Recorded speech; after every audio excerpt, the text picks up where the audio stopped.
Coming up at dead last, we have this hot piece of garbage. I would rather watch Two Girls, One Cup on loop for an hour than watch Kung Fu Panda 4 again. This movie literally made me want to rub Vaseline in my eyes and run naked across the Empire State Building.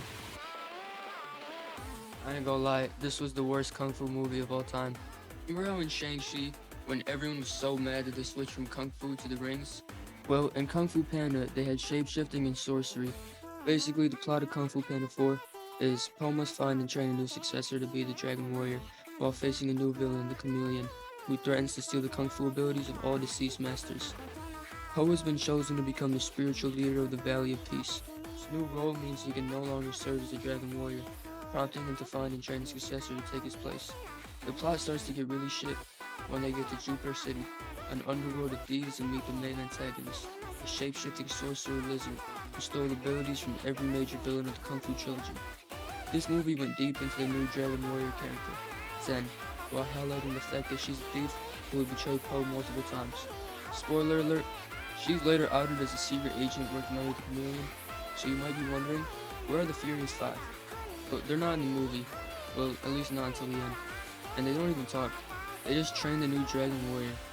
Also, they brought back all the OG villains from the trilogy, but can only afford the voice actor of Tai Lung. So, Kai and the Ostrich are just sitting there as background characters. Po doesn't even fucking look at them. So, the big thing in this movie was about stealing Po's staff, to harness the power of the past Kung Fu masters. Po gives the staff to Zen and gets betrayed. Then Zen gives the staff to the Chameleon. However, she regrets this and decides to free Po. But not until the Chameleon has pretty much wiped the floor with every Kung Fu master. So, the Po confronts her. They get into a pretty mid-fight, and Po defeats her and ascends as well as the new spiritual leader of the Valley of Peace. This should have been the biggest movie of the franchise, because with each Kung Fu Panda movie, it got more popular and popular. But, I mean, this movie just sucked, I ain't gonna lie. So, up next, we got Kung Fu Panda 2. Kung Fu Panda 2 follows Po and a new villain, Lord Shen, who threatened to conquer China with a deadly weapon. In this movie, Po is ascended as the Dragon Warrior, becoming a Kung Fu master and the protector of the Valley of Peace. However, he struggles to achieve inner peace. The weapon that was used by Lord Shen was a cannon powered by fireworks. Shen's ambition to conquer China stems from a prophecy that foretells his downfall at the hand of a warrior of black and white. He misinterprets as a reference to pandas. This led him to exterminate the panda population, including Po's family. After Po learns about the massacre, he must come to terms with this and find the strength to defeat Shen. He ultimately achieves inner peace, which allows him to deflect Shen's cannon and save the day. The film has the next level animation. It was the best looking Kung Fu Panda movie in the franchise. The pandas being slaughtered, how Po got into the care of his adoptive father, and Po struggling with identity, wanting to know more about his people. Easily one of the greatest movies of all time. Like, putting it this low on the list feels criminal, but there are only 4 movies and the other 2 are better. Coming up next in the number 2 spot, we have Kung Fu Panda 1. The first installment of the franchise was set off the iconic series and the groundwork for everything to come. Kung Fu Panda 1 was a masterpiece. Kung Fu Panda follows an overweight panda who unexpectedly becomes a dragon warrior tasked with defending the Valley of Peace from the villainous Tai Lung. In the Valley of Peace, a clumsy and overweight panda named Po works in his family's noodle shop, but dreams of being a kung fu master. His life takes a dramatic turn when Master Oogway, the wise tortoise and founder of Kung Fu, predicted that the villainous snow leopard Tai Lung will escape from prison and threaten the valley. To prepare for this impending danger, Oogway holds a tournament to select a dragon warrior, the prophesied hero, destined to defeat Tai Lung. To everyone's surprises, Po was accidentally chosen as the dragon warrior. Despite his lack of martial arts, initially dismissed by the Furious Five and their master Shifu, Po struggles to prove himself. However, with determination and encouragement of food, he begins to train hard and gradually earns the respect of the Furious Five. Throughout the film, Po is a clumsy panda who gets ridiculed. He deals with self-doubt and imposter syndrome and is also bullied constantly by his sensei and his training buddies, who think him being chosen was a mistake. However, Tai Lung has already escaped and has heard the news. He rushes to the Valley of Peace to face his new foe. Tai Lung is angry and feels cheated. He believes that he should be the Dragon Warrior tasked with defending the valley, not Po.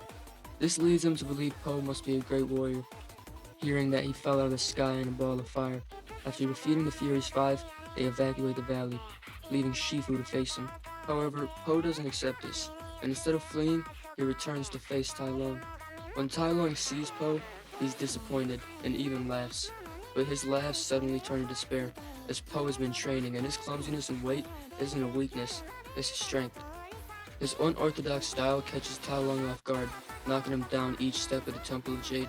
They have an epic fight, where Tai Lung got sat on like literally 9 times. Tai Lung couldn't do anything against his unorthodox style, and Tai Lung just defeated every member of the Furious Five, but he couldn't do shit against the iconic Wuxi fingerhold. Not only was this the most iconic movie of the franchise probably, it set up everything to come. Okay, the final and the best movie in the Kung Fu Panda franchise is Kung Fu Panda 3. I don't think anybody expected it to be anything else. This movie was literally peak. In this movie, Po reunites with his biological father and must train a village of pandas to fight against the villain Kai, who threatens to steal the chi of Kung Fu masters. In this third installment of Kung Fu Panda, Po embarks on a journey of self-discovery and family reunion. The film begins with Po having already achieved his dream of becoming the Dragon Warrior and training with the Furious Five. However, his life takes a turn when his biological father takes Po to a secret panda village, where Po learns about his heritage and unique abilities. Everything about the movie was perfect. The villain was General Kai, who was the best villain in the series, once a warrior and general of an army, leading alongside his brother-in-arms Oogway. Kai's obsession with stealing chi from others led to his banishment to the spirit realm, where he turned the chi of every kung fu master into zombies. The third Kung Fu Panda movie started so hype. It started with Kai stealing Uwei's chi, and after this he decided to return to the mortal realm and sought to destroy Uwei's legacy. Despite his efforts, Kai was ultimately defeated by Po, who learned chi and used it to overload Kai, destroying him and freeing all the kung fu masters he'd captured. Kai was so badass, he was going around China hunting every kung fu master, making Po terrified, and he was the only person shown to be resistant to the Wuxi fingerhold. This movie should have been the final installment and where it ended off. That's what they were planning, and I think that's what they should have stuck with. And Fu Panda 4 sucked balls. Like, it was so bad, so I really think it slowly killed the franchise. But yeah, that's about it. Peace.